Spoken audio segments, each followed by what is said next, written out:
All right, welcome to Tech Talk here on DC News Now. I'm Annalisa Gale, joined by Ku Ashtari, CEO of EatFree, and Christina Aragon. She's the Chief Innovation Officer of EatFree as well. Thank you guys so much for being with us here in the studio.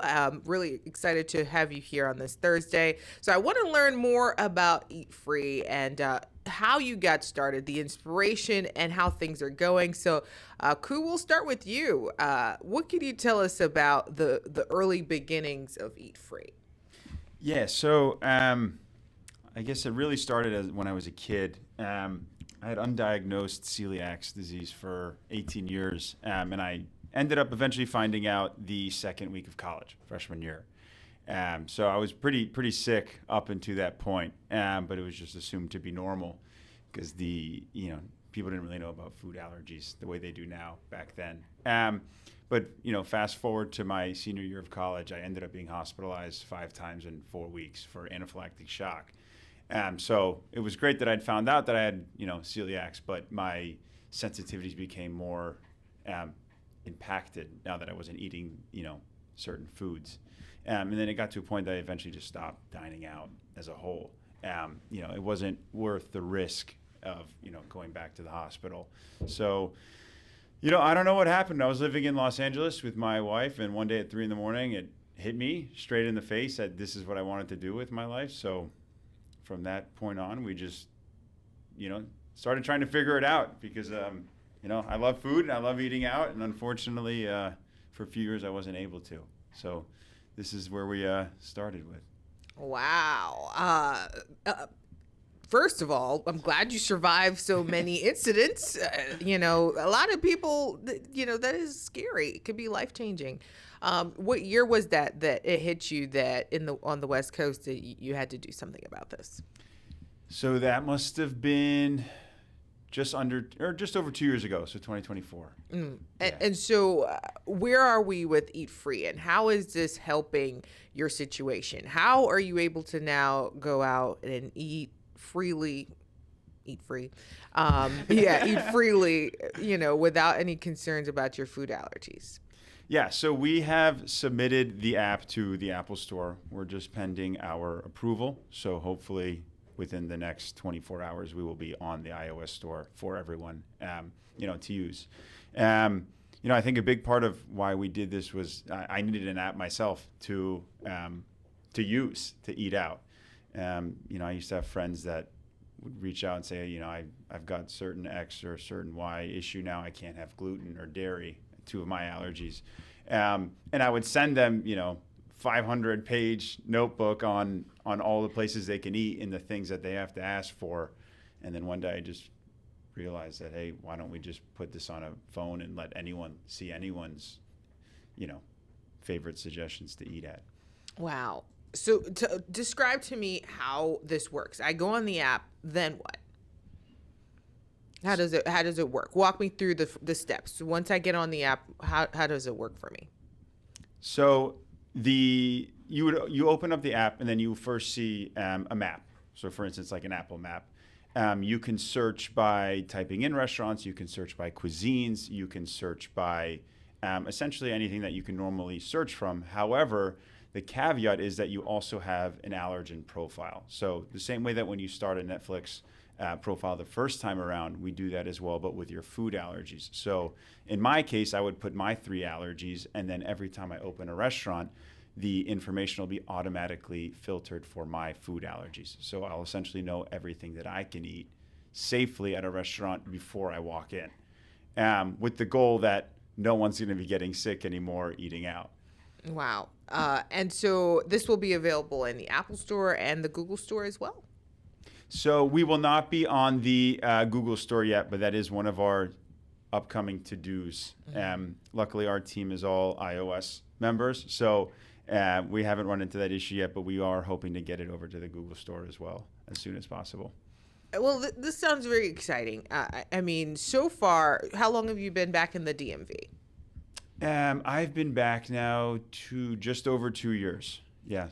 And in terms of the restaurants and the interactions you've had with the testing out your list of allergens and comparing them to the menus, has that been working for you? How's it going? What have you found? What are the trial and errors? Yeah, so it's been a lot easier than I had thought. I thought only certain restaurants were going to be willing to join,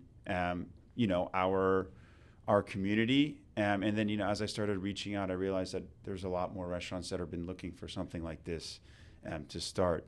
So we have partners from 250 Texas Barbecue all the way to Dig In to, the Fountain Inn right down the road here. So it's been kind of all over the map. Really just depends on, the restaurants that are confident in their kitchen and want people to know that they have allergy-friendly options to eat. And you haven't had any incidents since you started using the app in your list? Yes, that's correct. I think I've had enough incidents that I'm hoping to not have any more, for the foreseeable future. Yeah, I hope so. I really don't want you to have any more incidents. And Christina, we're going to bring you in here. Yeah. What do you think about the app, and how has it been changing how your life works? Well, I think the app is super needed, and while I don't have food allergies or dietary restrictions myself, I mean, we all know somebody who has this experience, and more often than not, people have negative experiences as a result of eating out with their food allergies. So getting to work on the app and help design and develop it along the way with Ku and the rest of the team has been really exciting because it's just so overdue. There's a need for it, and we hear positive feedback from the restaurants that we partner with, and also just people that we meet on the fly on the street, friends and family. They always say, oh my gosh, I can't wait to use this. And so it's really exciting getting to work on something that we already believe so deeply in, and that we know it's going to have a great positive impact on the DC area at first, but then it really has, great potential to help a lot of people. Yeah, and what are you hoping will be the long-term impact here in the DMV? Well, I think that we have an opportunity for the DC area to kind of be like a pioneer for change in this way, and to rewrite almost the cultural norms around dining out to put allergy and dietary inclusivity first. And so I hope that with starting in the DC area, and we're all local to the DC area, so obviously near and dear, very, this is home. So getting to give DC the opportunity to put their restaurants on the map in a different way and say, like, yeah, DC is a great city to go eat out, and they're really transparent about their allergies. So if you're ever in DC, you know exactly where you can eat safely. I think that other cities and other, restaurateurs and the restaurant community is very tight-knit. I think word will spread, and hopefully that it can inspire other cities, and as we expand, hopefully eventually to those other cities, that, we can inspire that change and kind of start a movement to have EatFree drive this ingredient and menu transparency wherever, really. Yeah, that's great. And so, is this free? Is this a free app? Yeah. I'm sorry. Yeah.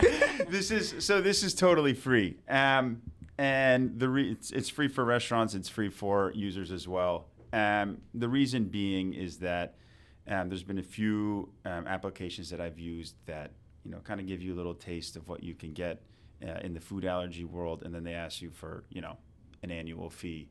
And I thought, I hate that there's a barrier of entry for people to use an app, so why not let everyone use it, right? I think this should be a universal standard. And, for people who don't understand the seriousness of an allergy, walk me through when you were in college and you had those incidents. What was that like? Did you have to go to the hospital? How long were you there? What kind of medications did you get?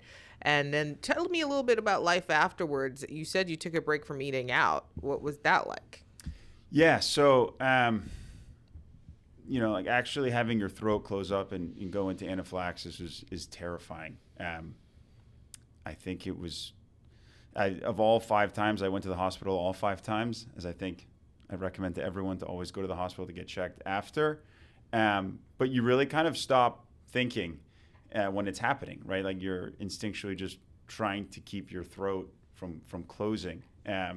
I use this story, you know, when people ask me why I started this, and I think it's a funny caveat that one of the nights that we were ever hanging out, we went to a happy hour in College Park because I'm a Terp, and I, you know, had something that I was allergic to, so my throat started closing up, and I started panicking. It was like the second time it happened, and the hospital had given me an EpiPen, and I actually tried, you know, stabbing myself in the leg with the EpiPen, and I was so nervous and was like trying to save my life that I actually stabbed my thumb with the EpiPen. Oh, wow.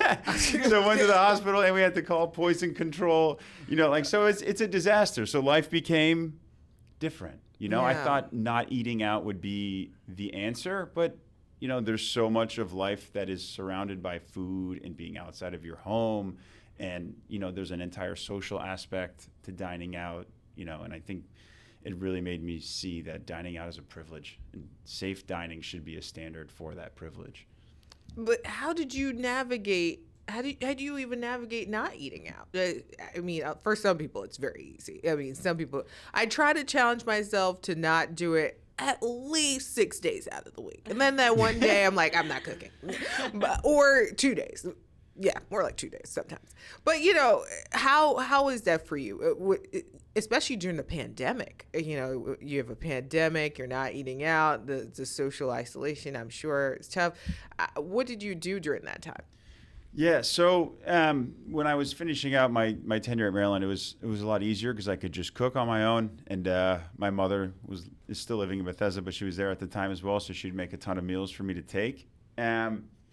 However, it started to become an issue when I was working as a consultant in Puerto Rico. So unfortunately, I couldn't commute back to my kitchen to cook every day. So it became just slowly, you know, finding meals that were 100% chance of being safe, which meant I ate a lot of salads with plain chicken, no butter, you know, no croutons. But I slowly started to expose myself to more restaurants and basically figured out, you know, where I could eat that was safe, and then I would hold on to those. You know, I'd really hug them. For instance, I was speaking to the Sweet Green team, and that was the story I told them. Like, I used to spend 2 days a week sitting in Sweet Green because I knew that I was okay there. I was safe. Wow. Yes, probably have a list of favorites at this point where it's like, this is what I like and this is what fits with my allergies. So that's good. You know, you're a regular, I'm sure, at the same restaurant. That's good. So, you know, walk us through your background. You mentioned you were a consultant. For people listening, you know, we talk to a lot of CEOs of startups, and the backgrounds are always so interesting. People always say they stumble into tech. Do you feel like you stumbled into tech? Yeah, absolutely. I actually started at Deloitte as a forensic accountant. And I was a finance major, so I didn't know anything about accounting. But, you know, I guess the team liked me enough to keep me around at the time. And then I jumped into the finance world under Carnival Cruise Line for the last 4 or 5 years. So getting into this now tech world has been eye-opening because, frankly speaking, I didn't know anything about it, and I only know so much now. But it's a whole different world. It's a different world. Yeah. Creating a startup, for most people, you know, it's just an idea that they had, and then all of a sudden people are interested in that idea, and then it's a snowball effect. Yeah. It just keeps going. So where do you want to take this in the next couple of years? Yeah, so there's a few things. I want this to go national. I think that's the first thing. I think everyone should have that standard in their dining experience. But, you know, even more than that, I think this needs to be everywhere that food is served. I think this needs to be in hotels. It needs to be in stadiums. You know, I go to Capital One all the time, and there's only one concession I can eat at. So, people should know ahead of time, you know, when they go in, what can eat.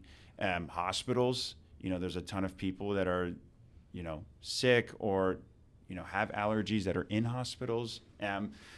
College campuses. We were at UMD yesterday in a, you know, kind of a mentorship program with the school, and I saw how great their allergy standards had become. So, you know, I think that should be something that all colleges have. You know, especially for students at an age where they're developing allergies still, can be super dangerous. Yeah, that is all excellent points, and I hope you are able to fulfill your dreams of being in all those places. And Christina, as the Chief Innovation Officer, where are you looking to take this next? Where are some places you're trying to innovate?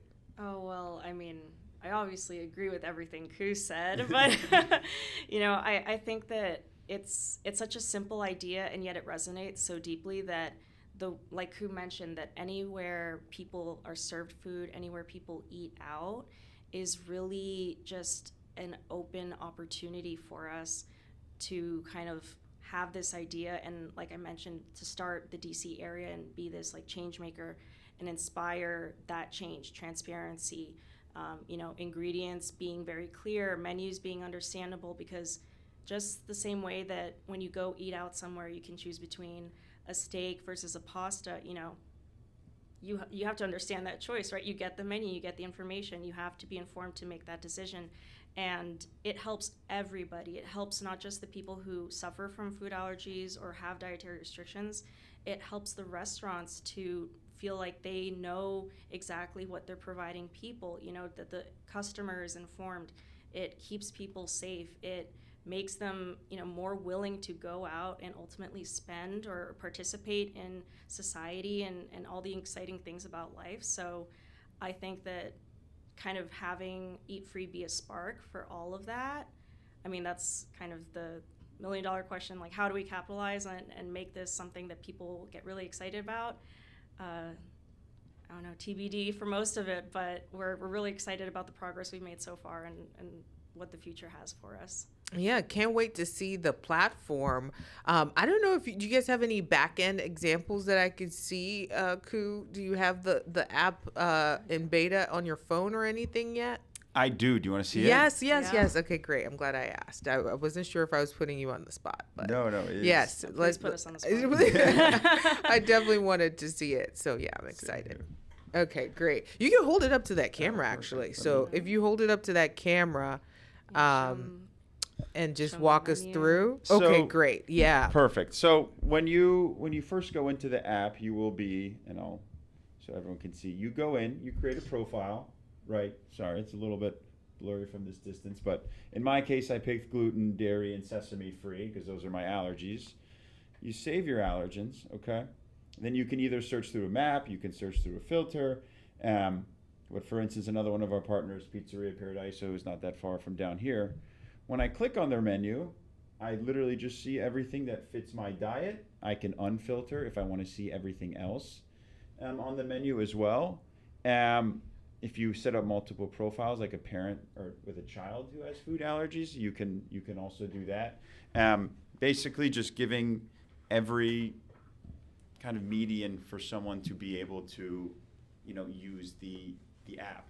Oh, that's great. I like the location feature. I like the adding a child feature. Parents being able to supervise apps is big these days. Just did a story about that last week. So yeah, that's pretty cool. So you said this will be available in 24 hours on the App Store?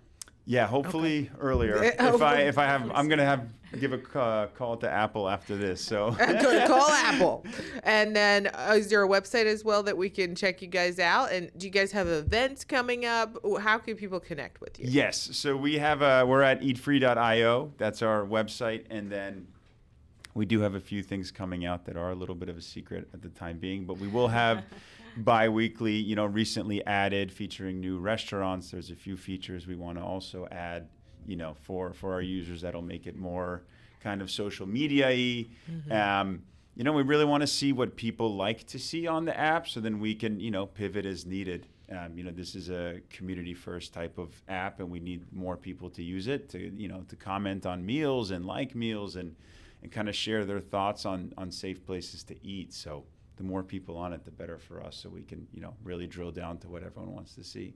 And have you had people try it yet, the app? Yeah. Oh, nice. Yeah. Are there any things that they're pointing out that you're working on, maybe tweaking in the future? Yeah, one thing that I thought, so we had a TA beta test of 39 people. Friends, family, some people that I found on Reddit in an allergy, community. And actually, one of the things that we added that we didn't originally consider was the ability for people to actually see a full menu. So I personally, because of my 3 allergies, I just want to know exactly what I can eat. With that many allergies, you don't typically get to eat that many things on a menu. But I was surprised when, multiple testers were like, we would love to see everything and then potentially see why we cannot eat the other meals. So, thanks to Christina and the team, then we quickly went back, we made those adjustments so that now people can filter, you can change your profile and then filter again within the menu. And then you can essentially see any of the top 9 or vegan, vegetarian options as to why they don't typically show up on your menu. And have you ever encountered an issue where you show up to a restaurant, you thought they had something and they don't? Does that happen sometimes? I feel like that happens at Caribbean restaurants all the time. We never have anything that you want. So how does that work? Yeah, because even when I tried being vegan for a bit, I promise you, I don't know what it is. I feel like you can never fully be vegan because it's hard. Yeah. I feel like sometimes restaurants will say, they just don't want to do it. So how does that work sometimes? Yeah, that's a great question. So yes, that will happen. We are trying to work regularly with restaurants. We're trying to add in AI technology to automatically detect when a menu changes at a restaurant.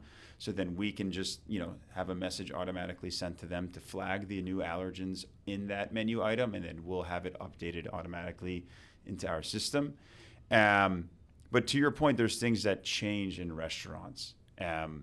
Sometimes a supplier runs out of bread and they have to use a different supply of bread, right? Or, their hamburger buns come from a different, part of the factory because they ran out. So one of the things that we've really pushed onto our restaurant partners is, hey, I don't need you struggling to give me all 99.99% of your menu. Give me the 90% that doesn't change. That's typically not seasonal. Let's get that out there first. Let's see how people react, and then I can come back and give you the KPIs and see exactly what people thought. And then, we can adjust as needed. Oh, that's great. That's brilliant. I was just thinking, I know someone who has IBS as well, and in that case, dairy can impact them. So this is even good for people who have just a sensitive stomach. Yeah, and for anyone that just wants to, I always urge, even if you're just like, I don't want to have shellfish today, or I don't want to have dairy today, right? Like you can just click a profile, or you can go in and just manually click dairy, like dairy free, and you will see everything. So we try to cater to that, so it's not just allergens, but it's also, someone's on a keto diet, or someone's on a, on a specific diet that requires a certain, top 9 allergen to be omitted from their diet. We want them to be able to do that as well. Yeah. Great. And so do you have people on a wait list right now? How many users do you think you'll have? So we do have a wait list. That's a great question. I haven't checked it in 2 weeks, but the last time I checked, it was right around 200. So, wow. Yeah, we're hoping to get that out to people, and then we've got stickers and cards and QR codes for all our restaurant partners. So once we are accepted, you will be seeing that EatFree certified stamp of approval on the windows of the restaurants and our card. Potentially our faces around the around the city. On our arms. Yeah, I love it.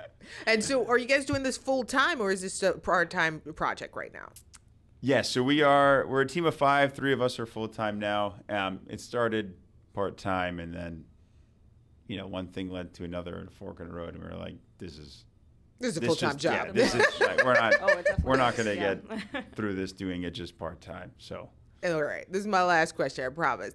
I know a lot of people ask the great debate. Which one do you think is a better tech hub, the West Coast or here on the East Coast with DC? What are you feeling?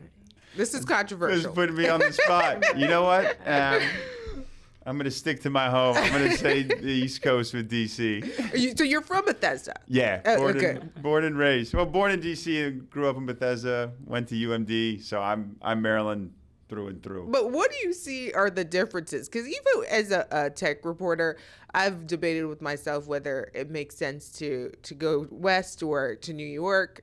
But DC, I think I want to make it what I know it can be because, like, UMD, you said you went to UMD. I'm just thinking they have a huge innovation hub happening right now. There are a lot of UMD grads that are doing great things. IonQ, you got the quantum technology over there at UMD. So that is a tech hub, technically. But do you find that the West Coast has a little more?